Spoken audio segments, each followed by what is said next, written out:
नमस्कार दोस्तों, एक बार फिर से आप सभी का स्वागत है एलएसपी न्यूज में। दोस्तों यहां पर आपको देखने को मिलेगा महाराष्ट्र से जुड़ी सारी बड़ी खबरें, मुख्य समाचार, ब्रेकिंग न्यूज अपडेट के रूप में, इसलिए वीडियो को शुरू से अंत तक जरूर देखिएगा। दोस्तों वीडियो को प्यारा सा लाइक और चैनल को सब्सक्राइब जरूर कर लीजिएगा ताकि आपको महाराष्ट्र से जुड़ी सारी बड़ी खबरें मिलते रहे। चलिए दोस्तों टाइम वेस्ट नहीं करते आगे बढ़ते हैं खबर की ओर। महाराष्ट्र में 24 घंटों में 9 से ज्यादा कोरोना मरीज की मौत, फिर बढ़े केस, मुंबई में भी बढ़ी रफ्तार। जी हां, दरअसल आपको बता दें महाराष्ट्र में कोरोना वायरस के 57,640 से अधिक नए मामले सामने आए हैं। इसके साथ ही राज्य में कोरोना वायरस की वजह से 920 लोगों की मौत हुई है। स्वास्थ्य विभाग की ओर से मिली जानकारी के मुताबिक राज्य में पिछले 24 घंटों में 57,006 लोग भी ठीक हुए हैं। राज्य में 57,000 से अधिक नए मामले के साथ कुल संक्रमितों का आंकड़ा 48,80,542 तक पहुंच गया है। वहीं 900 से अधिक मौतों के बाद राज्य में अब तक 72,672 मौतें हो चुकी है। स्वास्थ्य विभाग की ओर से मिली जानकारी के मुताबिक राज्य में पिछले एक दिन में 2,79,200 टेस्ट हुए हैं। इसी के साथ राज्य में अभी तक 2,83,84,582 टेस्ट हो चुके हैं। वहीं मामूली राहत के बाद मुंबई में एक बार फिर से 4,000 के करीब नए केस सामने आए हैं। मुंबई में पिछले 24 घंटों कोरोना वायरस के 3842 नए संक्रमित सामने आए हैं। वहीं महामारी से 70 लोगों की मौत भी हुई है। अनिल देशमुख को बॉम्बे हाईकोर्ट से झटका, सीबीआई की एफआईआर को चुनौती देने वाली याचिका खारिज। जी हां, दरअसल आपको बता दें बॉम्बे हाईकोर्ट ने भ्रष्टाचार के मामले में सीबीआई की एफआईआर को चुनौती देने वाली महाराष्ट्र के पूर्व गृह मंत्री अनिल देशमुख की याचिका को स्थगित कर दिया गया है। हाईकोर्ट ने अनिल देशमुख को निर्देश दिया कि अगर जरूरत पड़ी तो उसके केस की तत्कालिक के आधार पर हाईकोर्ट के विवेकस बेंच में स्थानांतरित किया जाएगा। बॉम्बे हाईकोर्ट ने भ्रष्टाचार के मामले सीबीआई की एफआईआर को चुनौती देने वाली महाराष्ट्र को पूर्व गृह मंत्री अनिल देशमुख की याचिका को स्थगित कर दिया है। हाईकोर्ट ने सीबीआई के 4 सप्ताह में देशमुख की याचिका पर जवाब दाखिल करने को कहा गया है। मामले में अगली सुनवाई अदालत के ग्रीष्मकाल अवकाश के बाद होगी। आधार पूनावाला और उसके परिवार को मिली Z plus security, Bombay high court में अर्जी दायर। जी हां, दरअसल आपको बता दें सीरम इंस्टीट्यूट ऑफ इंडिया के सीईओ आधार पूनावाला और उसके परिवार को जेड प्लस श्रेणी की सुरक्षा दी जाने की मांग वाली अर्जी बॉम्बे हाईकोर्ट में दायर की गई है। इससे पहले केंद्र सरकार ने पूनावाला को वाई श्रेणी की सुरक्षा दी थी। बीते बुधवार के केंद्रीय गृह मंत्री ने इस संबंध में नोटिफिकेशन भी जारी किया था। पूनावाला को मिली वाई श्रेणी की सुरक्षा पूरे देश में लागू है। Serum institute of India Bharat में कोरोना वैक्सीन की सप्लाई करने वाली सबसे बड़ी कंपनी है। फिलहाल देश में चल रहे टीकाकरण अभियान में से 90% टीके सीरम की वैक्सीन की कोविशील्ड के ही लगे हैं। इसके अलावा भारत बायोटेक की ओर से भी वैक्सीनेशन नाम की कोरोना वैक्सीन की सप्लाई की जा रही है। देश में वैक्सीनेशन के अभियान को आगे बढ़ाने में इन दोनों ही कंपनियों की अहम भूमिका है।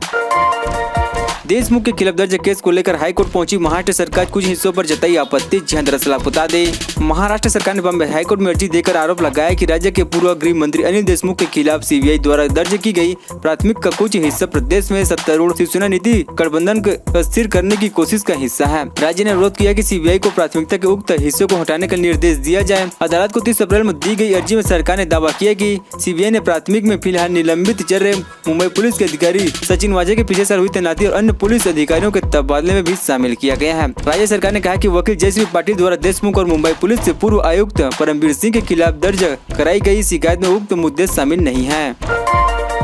मोदी सरकार आर्टिकल 370 हटाने की तरह मराठा आरक्षण का भी तुरंत ले फैसला, उद्धव ठाकरे। जी हां, दरअसल आपको बता दें नौकरी और शिक्षण संस्थाओं में मराठा आरक्षण को खारिज किए जाने के सुप्रीम कोर्ट के फैसले को महाराष्ट्र के सीएम उद्धव ठाकरे ने दुर्भाग्यपूर्ण बताया है। इसके साथ ही सीएम ने कहा कि मराठा समुदाय के लिए आरक्षण की लड़ाई विजय तक जारी रहेगी। उद्धव ठाकरे ने शीर्ष अदालत के फैसले को लेकर कहा कि मैं हाथ जोड़कर पीएम और राष्ट्रपति से अपील करता हूं कि वे तत्काल मराठा कोर्ट को लेकर फैसला ले। सीएम उद्धव ठाकरे ने कहा कि वह उम्मीद करते हैं कि केंद्र सरकार इस पर तत्काल एक्शन लेगी। ठाकरे ने कहा कि मुझे भरोसा है कि सरकार की ओर से उसी तरह फैसला लिया जाएगा जैसे आर्टिकल 370 खत्म करने और शाहबानो केस के लिए संविधान में संशोधन किया गया था। कोरोना की दवा बताकर मोहम्मद सराय में होम्योपैथी सिरप मिलाई और पी लिया। 5 युवक भी अभी अस्पताल में, पूरी बस्ती हो रही है जांच। जी हां, दरअसल आपको बता दें कोरोना संक्रमण के बीच छत्तीसगढ़ में लगे लॉकडाउन के दौरान नशे की लत और अज्ञानता की सिर पर चढ़ने लगी है। बिलासपुर के सिरगिट्टी में मोहम्मद सराय में होम्योपैथी कब सिरप मिलाकर पीने से 8 युवक की मौत हो गई है। इसमें से 4 युवक की मौत कल सुबह हुई है, जबकि 4 अन्य बाद में दम तोड़ा। बस्ती के 5 युवक इस समय TIMS अस्पताल में भर्ती है। खास बात यह कि परिजनों ने संक्रमित समझकर गाँव में ही 4 शवों का अंतिम संस्कार कर दिया है। पुलिस को घटना का पता बुधवार देर रात चला है। दोस्तों अभी तक हमारे चैनल को सब्सक्राइब जरूर कर लीजिएगा ताकि आपको महाराष्ट्र से जुड़ी सारी बड़ी खबरें इसी तरह से मिलते रहे। ठाठे में लापरवाही से स्वाब स्टील बनाते कैमरे में कैद हुए बच्चे और महिलाएं, न हाथ में ग्लव्स और न चेहरे पर मास्क। जी हां, दरअसल आपको बता दें महाराष्ट्र में संक्रमण के बढ़ते मामलों के बीच ठाठे के उल्लासनगर में कोविड टेस्टिंग के इस्तेमाल होने वाली स्वाब टेस्ट को लापरवाही से बनाने का मामला सामने आया है। इस किट को छोटे छोटे बच्चे और महिलाएं बिना ग्लव्स और मास्क लगाए बनाकर पैक कर रहे हैं। इन्हीं स्किट्स की सप्लाई नामचीन कंपनियों को होती है जो उच्च कीमतों पर बाजार में बेचती है। मामले से जुड़े एक वीडियो में सामने आया है कि इसमें महिलाएं और बच्चे बिना मास्क और ग्लव्स पहने लापरवाही से बनाते हुए नजर आ रही हैं। आसपास साफ सफाई का भी ख्याल नहीं रखा गया है। अब ये सवाल उठ रहा है कि इस टेस्ट किट का इस्तेमाल करने के बाद आने वाली रिपोर्ट कितनी सही होगी। कॉमेडियन सुनील पाल कोविड की ड्यूटी में लगे डॉक्टर्स के लिए अपमानजनक शब्द कहने का आरोप मुंबई में दर्ज हुआ केस। जी हां, दरअसल आपको बता दें, स्टैंड अप कॉमेडी सुनील पाल के खिलाफ मुंबई के अंधेरी पुलिस स्टेशन में केस दर्ज हुआ है। उन पर फ्रंटलाइन पर काम करने वाले डॉक्टर्स का मजाक उड़ाने और उनके खिलाफ अपमानजनक शब्द का इस्तेमाल करने का आरोप है कि सुनील पाल ने अपनी वेबसाइट पर अपलोड एक वीडियो में डॉक्टरों पर कोविड संकट की हाल में मानव तस्करी का भी आरोप लगाया है। वायरल हुए वीडियो में पाल ने कहा कि डॉक्टर भगवान का एक रूप होते हैं, लेकिन 90% डॉक्टरों ने दानव का रूप धारण कर लिया है। मरीजों से धोखाधड़ी की जा रही है, गरीब लोगों को डराया जा रहा है, पूरे दिन कोविड के नाम पर उन्हें परेशान किया जा रहा है। उन्हें यह कहकर परेशान किया जाता है कि कोई बेड नहीं है, कोई प्लाज्मा नहीं है, कोई दवाई नहीं है।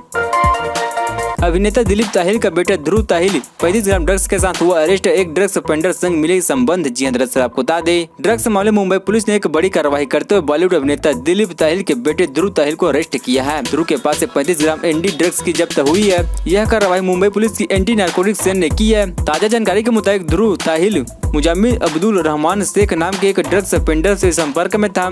इनसे कुछ दिन पहले मुंबई पुलिस ने अरेस्ट किया था और तफ्सीन के दौरान इनके ध्रुव को ड्रग्स सप्लाई करने की बात कबूली थी। महाराष्ट्र के बीड में वैक्सीनेशन लगवाने पहुंची भीड़ कंट्रोल करने पहुंचे पुलिसकर्मियों के साथ हुई मारपीट। जी हां, दरअसल आपको बता दें, महाराष्ट्र में कोरोना का डर इस कदर लोगों पर हावी हुआ है कि लोग टीके के लिए एक दूसरे को मारने को उतारू हो गए हैं। ऐसे एक मामला बीड जिले में बुधवार दोपहर को देखने को मिला है। यहाँ टीकाकरण के लिए आए युवकों और पुलिसकर्मियों के बीच जमकर लात घुसे चले हैं। जानकारी के मुताबिक बीड जिले के हॉस्पिटल में आज से 18+ के लोगों का टीकाकरण शुरू हुआ है। इसके रजिस्ट्रेशन के लिए अचानक भारी संख्या में लोग हॉस्पिटल के बाहर पहुंच गए। मामले की जानकारी मिलने के बाद मौके पर पुलिसकर्मी भी पहुंचे और लाठी पटकते हुए लोगों को लाइन में लगने के लिए कहने लगे। इसी दौरान कुछ लोगों ने बीड के पुलिस उपाध्यक्ष संतोष वाले के साथ उलझ गए। इस दौरान युवकों और पुलिसकर्मियों के बीच हाथापाई भी हुई है। मुंबई के घाटकोपर में 8 लोगों ने पीटकर एक ही युवक की कर दी हत्या। 7 लोग अब तक हुए गिरफ्तार। जी हां, दरअसल आपको बता दें, रमाबाई नगर में हुई 20 वर्षीय युवक की हत्या के मामले का बुधवार को सीसीटीवी फुटेज सामने आया है। इस वीडियो फुटेज में 7 से 8 लोग एक युवक को पीटते हुए नजर आ रहे हैं। इस मामले अब तक 7 लोगों को गिरफ्तार हो चुके हैं। पंतनगर पुलिस स्टेशन के मुताबिक पंतनगर इलाके का रहने वाले विशाल परांदे को कुछ लोगों ने रविवार रात 1 बजे तरुण मित्तल मंडल चौक पर बुलाया। यह लोग विशाल के जानने वाले थे। आरोप है कि इसी दौरान कुछ और युवक वहां पहुंचे और सभी ने मिलकर विशाल को डंडे और लात घुसे से बुरी तरह से पीटा है। मुंबई की सुनैना के खिलाफ दर्ज एफआईआर को बॉम्बे हाई कोर्ट ने किया रद्द। उद्धव और आदित्य ठाकरे के खिलाफ आपत्तिजनक ट्वीट का था आरोप। जी हां, दरअसल आपको बता दें, मुंबई की सुनैना होले के खिलाफ महाराष्ट्र पुलिस की एफआईआर को बॉम्बे हाई कोर्ट ने खारिज कर दिया है। सुनैना सोशल मीडिया में सीएम उद्धव ठाकरे और उनके बेटे आदित्य ठाकरे के लिए आपत्तिजनक पोस्ट लिखने, 2 समुदायों को भड़काने और दंगा कराने के प्रयास का भी मामला दर्ज किया गया था। सुनैना के खिलाफ पिछले साल अप्रैल महीने में मुंबई के आजाद मैदान पुलिस स्टेशन पालघर में शिवसेना नेताओं की ओर से 3 एफआईआर दर्ज कराई गई थी। इस एफआईआर को रद्द करने की मांग को लेकर सुनैना ने हाईकोर्ट का दरवाजा खटखटाया था। पुणे में ये रहा 10 ग्राम सोने का भाव, जानिए आज का रेट। जी हां, दरअसल आपको बता दें, पुणे के सराफा बाजार में 10 ग्राम सोने का भाव 48,100 रुपए रहा। कल की तुलना में सोना आज 130 रुपए गिरा है। वहीं 1 किलोग्राम चांदी का रेट सराफा बाजार में 71,250 रुपए था।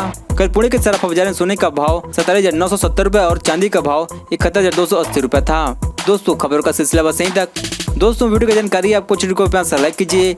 दोस्तों, महाराष्ट्र हम चैनल को सब्सक्राइब कीजिए। महाराष्ट्र जुड़ी सारी बड़ी खबर आपको इसी तरह से मिलते रहे। चलिए दोस्तों, अगले वीडियो में मिलते हैं। तब तक जय महाराष्ट्र, जय भारत।